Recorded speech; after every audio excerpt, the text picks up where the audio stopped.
नमस्कार दोस्तों, स्वागत है आपका अपना YouTube channel RS fire safety में। दोस्तों, आज की वीडियो में हम देखेंगे कि पंप क्या होता है और पंप कितने प्रकार के होते हैं, इसके बारे में हम विस्तार से आज जानेंगे। दोस्तों, बात करते हैं कि पंप की। पंप क्या है? पंप एक मशीन है जो किसी भारी शक्ति यानी मनुष्य, इलेक्ट्रिक मोटर या डीजल इंजन के द्वारा चलाया जाता है। इसके द्वारा तरल पदार्थ को में ऊर्जा दी जाती है। तरल पदार्थ यानी कि पानी, डीजल, पेट्रोल कुछ भी हो सकता है, उसमें ऊर्जा पैदा की जाती है। तरल पदार्थ को एक स्थान से दूसरे स्थान तक दबाव में ले जाने के लिए, ऊपर से नीचे, नीचे से ऊपर ले जाने के लिए जिस उपकरण का उपयोग किया जाता है उसे पंप कहा जाता है। पंप के प्रकार। दोस्तों, पंप 3 प्रकार के होते हैं। नंबर 1 आता है पॉजिटिव डिस्प्लेसमेंट पंप, और नंबर 2 पे आता है सेंट्रीफ्यूगल पंप, और नंबर 3 पे आता है इजेक्टर पंप। तो सबसे पहले हम देखेंगे पॉजिटिव डिस्प्लेसमेंट पंप के बारे में। इससे पहले दोस्तों, आपने चैनल को सब्सक्राइब नहीं किया है तो प्लीज़ चैनल को सब्सक्राइब करें और बेल आइकन को जरूर प्रेस करें, जिससे कि आपको वीडियो को नोटिफिकेशन सबसे पहले मिल सके। जैसा कि दोस्तों आप इस चित्र में देख रहे हैं, ये सारे पंप है जो पॉजिटिव डिस्प्लेसमेंट पंप है। ये सारे पंप किस तरीके से कार्य करते हैं इसके बारे में हम देखते हैं और प्रत्येक पंप के बारे में विस्तार से देखेंगे। दोस्तों, इस प्रकार के पंपों को एक कैचिंग होती है, उस कैचिंग के अंदर लगाया जाता है, जिसमें पिस्टन और रोड होती है। जो तरल पदार्थ होता है उसे पिस्टन के द्वारा ऊर्जा दी जाती है, जिसकी मदद से पंप कैचिंग और सेक्शन की हवा बाहर निकाली जाती है और वायुमंडल के दबाव के द्वारा पंप के अंदर पानी लिया जाता है। इन सभी पंपों में प्राइमिंग की आवश्यकता नहीं पड़ती है, इसे सेल्फ प्राइमर पंप भी कहा जाता है। इस प्रकार के पंप 4 प्रकार के होते हैं। नंबर 1 पे आता है हमारा फोर्स पंप, और नंबर 2 पर आता है लिफ्ट पंप, और नंबर 3 पे आता है बकेट पंप, और नंबर 4 पे आता है रोटरी पंप। तो इस प्रकार के 4 पंप होते हैं और प्रत्येक पंप के बारे में हम विस्तार से देखते हैं। दोस्तों, सबसे पहले आता है फोर्स पंप। फोर्स पंप की उत्पत्ति सबसे पहले हुई है, यानी कि इसका आविष्कार सबसे पहले हुआ है। ये पिचकारी जैसा होता है, पिचकारी की तरह ये कार्य करता है। इस पंप में एक गोलाकार सिलेंडर होता है जिसमें एक ठोस पिस्टन लगी होती है, जिसे प्लंजर भी कहा जाता है। इसके पिस्टन पर जो पिस्टन है उसको ऊपर नीचे करने से अंदर की हवा होती है जो बाहर निकल जाती है, और वातावरण के जो वायुमंडलीय दबाव होता है उससे पानी इनलेट से अंदर आ जाता है और आउटलेट से बाहर निकल जाता है। आप इस चित्र में देख लीजिए, हमारा फोर्स पंप है। जो आपको जो दिखाई दे रहा है इसको सिलेंडर बोलते हैं और जिसे कैचिंग भी कहा जाता है। इसके अंदर जो लगा हुआ है इसे पिस्टन बोलते हैं। ये पिस्टन है, और ये रोड है, इसको रोड बोलते हैं। और इसके निचले भाग पर जो लगा हुआ है ये इनलेट वाल्व लगा हुआ है, इसे इनलेट एनआरवी भी कहा जाता है। और इसकी दूसरी तरफ है ये हमारा ये आउटलेट वाल्व है, यानी कि आउटलेट एनआरवी है। जब हम इस पिस्टन को ऊपर करते हैं, इस पिस्टन को ऊपर खींचते हैं, तो हमारा जो इनलेट वाल्व है वो दबाव के कारण खुल जाता है। ऊपर हो जाएगा तो इसके अंदर पानी आ जाता है। और जब हम पिस्टन को नीचे करते हैं, तो जो हमारा इनलेट वाल्व है वो बंद हो जाता है, और जो वाला आउटलेट वाल्व है जो दबाव के कारण खुल जाता है। तो इधर से पानी इसके अंदर जो भरा हुआ है, जो पानी दबाव के कारण आउटलेट से बाहर निकल जाता है। ऐसा आप बार बार करते हैं, तो आप पिस्टन को ऊपर करते हैं तो हमारा जो इनलेट वाल्व है वो खुल जाता है, और जब पिस्टन को नीचे करते हैं तो इनलेट वाल्व बंद हो जाता है। उस समय हमारा ये आउटलेट वाल्व खुल जाएगा और पानी है जो आउटलेट से बाहर निकल जाएगा। ऐसा बार बार करने से जो पंप है वो इसी प्रकार से कार्य करता है। आप वो पिस्टन को ऊपर करोगे तो पानी अंदर आएगा, और दबाओगे तो पानी बाहर जाता है। इस तरीके से फोर्स पंप कार्य करता है। इसके बाद आता है हमारा लिफ्ट पंप। जो लिफ्ट पंप होता है जो फोर्स पंप की तरह होता है और उसी की तरह कार्य करता है, परंतु जो इसका पिस्टन होता है, ये वाला पिस्टन है, इस पिस्टन में जो ठोस ना होकर इसमें जो पोला होता है, इसके बीच में छेद होता है, और इसके में एक नो न्यूटन वाल्व लगा होता है। जो इस जगह पर न्यूटन वाल्व लगा होता है, और इसके इन जो पंप का इनलेट भाग होता है उस पर भी एक नॉन रिटर्न वाल्व लगा होता है। जो नॉन रिटर्न वाल्व लगा हुआ है, जब हम पिस्टन को बाहर खींचते हैं, ऊपर की तरफ खींचते हैं, तो इस जो हमारा पंप का इनलेट भाग होता है वो खुल जाता है और पिस्टन का वाल्व बंद रहता है।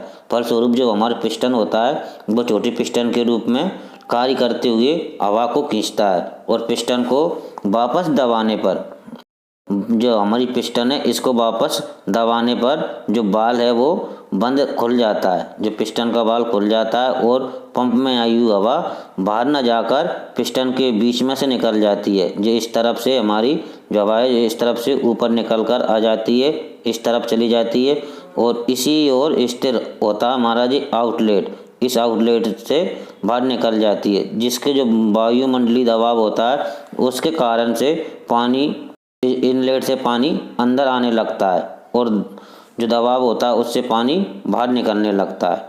ये जो हमारा आउटलेट है इससे पानी बाहर निकलने लगता है। तो इस सिद्धांत पे हमारा लिफ्ट पंप कार्य करता है। इसके बाद आता है हमारा bucket and plunger pump. Bucket and plunger pump force pump और लिफ्ट पंप को मिलाकर बकेट एंड प्लंजर पंप बनता है। इस पंप की जो पिस्टन होती है वो पिस्टन भी खोखली होती है, इसमें अंदर छेद होता है और इसमें नॉन रिटर्न वाल्व लगा होता है। और बकेट एंड प्लंजर पंप का जो इनलेट होता है उस पर भी आउटलेट होता है।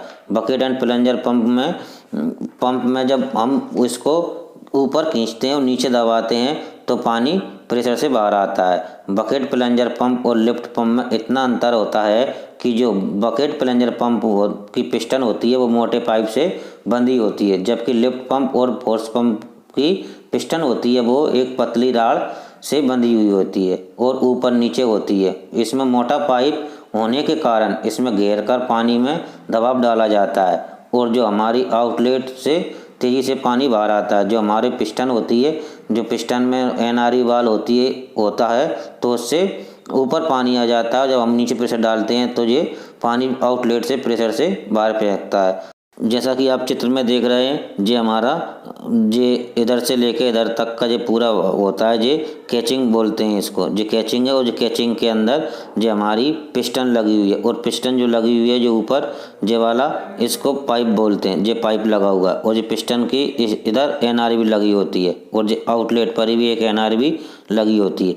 जब हम इस पिस्टन को ऊपर से प्रेशर से दबाते हैं जो नीचे दबती है तो इसका जो इनलेट वाल्व होता है एनआरवी ये खुल जाती है तो पानी प्रेशर से ऊपर आता है। तो पानी प्रेशर से ऊपर आएगा तो जो प्रेशर पड़ता है उसके द्वारा जो हमारा इनलेट आउटलेट वाल है वो आउटलेट वाल खुल जाएगा और इससे पानी बाहर जाने लगेगा। तो इस सिद्धांत पर हमारा जो बकेट प्लंजर पंप होता है कार्य करता है। दोस्तों हमारे जो तीनों पंप होते हैं, फोर्स पंप, लिफ्ट पंप और बकेट पंप होते हैं, जो लगभग सेम होते हैं और एक ही तरीके से ये कार्य करते हैं, क्योंकि इन तीनों पंपों में पिस्टन होती है, एनआरवी वाल लगे होते हैं, आउटलेट्स एक जैसे होते हैं और आउटलेटों पर एनआरवी लगी होती है। तो लगभग सारे पंप एक ही तरीके से कार्य करते हैं। इसके बाद आता है हमारा रोटरी पंप। दोस्तों जो आपको चित्र में दिखाई दे रहा है जो हमारा रोटरी पंप है। रोटरी पंप तीनों पंपों से अलग होता है। इस पंप में गियर होते हैं, इसलिए इसे गियर पंप भी कहा जाता है। ये पंप ऑयल सर्कुलेशन के लिए इसका उपयोग किया जाता है। जैसा कि आप देख रहे हैं ये इसको बोलते हैं चैम्बर। ये चैम्बर है और चैम्बर के अंदर ये दो धातु के एक ही आकार में बने एक ही सामान के दो गियर होते हैं। इन गियरों को इस तरीके से फिट किया जाता है कि जो सेक्शन होता है सेक्शन से ये अंदर तरल पदार्थ लेते हैं। तो ये गियर है, जो गियर इस तरह से घूमते हैं, जो गियर इस तरीके से घूमेंगे तो इधर से डिस्चार्ज होगा, इधर से घूमता हुआ तरल पदार्थ आएगा और इस तरफ से डिस्चार्ज हो जाएगा। इसी प्रकार ये दूसरा गियर होता है, ये इस तरफ घूमेगा उल्टी दिशा में तो इधर से हमारा तरल पदार्थ होगा, इधर से डिस्चार्ज होगा। ये दोनों आपस में विपरीत दिशा में घूमते हैं, इसलिए इसे रोटरी पंप कहा जाता है, क्योंकि ये रोटेट करता है और दोनों चीज़ों को अलग अलग तरीके से अलग अलग भाग से निकालता हुआ लाता है। इस पंप का उपयोग ऑयल सर्कुलेशन के लिए या किसी भी पेट्रोल इंजन वाली गाड़ी में इस तरीके के पंप लगाए जाते हैं। इसके बाद आता है इजेक्टर पंप। दोस्तों आप जो चित्र में देख रहे हैं जो हमारा इजेक्टर पंप है। इजेक्टर पंप वेंचुरी के सिद्धांत पर कार्य करता है और यह पंप एल्युमिनियम का बना होता है। इसके एक भाग पर 63 mm डायामीटर वाली मेल कपलिंग लगी होती है और दोनों भाग पर 100 mm का डाया होता है। इसमें से एक इनलेट होता है और दूसरा इसमें से एक सेक्शन इनलेट होता है और दूसरा आउटलेट होता है। इस पंप को चलाने के लिए किसी दूसरे पंप से पानी लिया जाता है। जहाँ जहाज़ों पर गड्ढों में असामान्य पंप का उपयोग नहीं किया जाता, वहाँ इजेक्टर पंप का उपयोग किया जाता है। जैसा कि आप चित्र में देख रहे हैं ये इजेक्टर पंप है। इसमें जो 100 mm डायामीटर वाली मेल कपलिंग लगी होती है और इसके दूसरे भाग पर 100 mm डायामीटर वाली जो इनलेट भाग होता है इधर सेक्शन पाइप लगाया जाता है और ये 100 mm डायमीटर वाला आउटलेट भाग होता है। जब हम इसे ऑपरेट करते हैं तो इस जगह पर हमको किसी दूसरे पंप से पानी लिया जाता है और इधर हम सेक्शन पाइप लगा देते हैं। जब इधर से प्रेशर पानी दिया जाता है तो इस जगह पर इसमें वैक्यूम उत्पन्न होता है। जब वैक्यूम बनता है तो जिस जगह से हमको पानी लेना है, कुछ भी फॉर्म वगैरह लेना है, तो इस जगह से जब वैक्यूम उत्पन्न होगा, इधर से प्रेशर जाता है तो वैक्यूम के जरिए से इधर से पानी वगैरह इसके अंदर जाएंगे। तो ये दोनों, इधर से भी प्रेशर जाता है और इधर से भी प्रेशर जाता है, तो जो हमारा आउटलेट से बाहर निकल जाता है। इस सिद्धांत पर इंजेक्टर पंप कार्य करता है। इसके बाद आता है सेंट्रीफ्यूगल पंप। दोस्तों, सेंट्रीफ्यूगल पंप की एक पर्सनल वीडियो बनाकर चैनल पर डाल दी गई है, इसलिए इसमें उसका पार्ट्स नहीं जोड़ा जाएगा। अगर आपको और बाकी पंपों के बारे में अगर वीडियो अच्छी लगी है तो लाइक करना, शेयर करना, कमेंट्स करना, चैनल को सब्सक्राइब करना। धन्यवाद।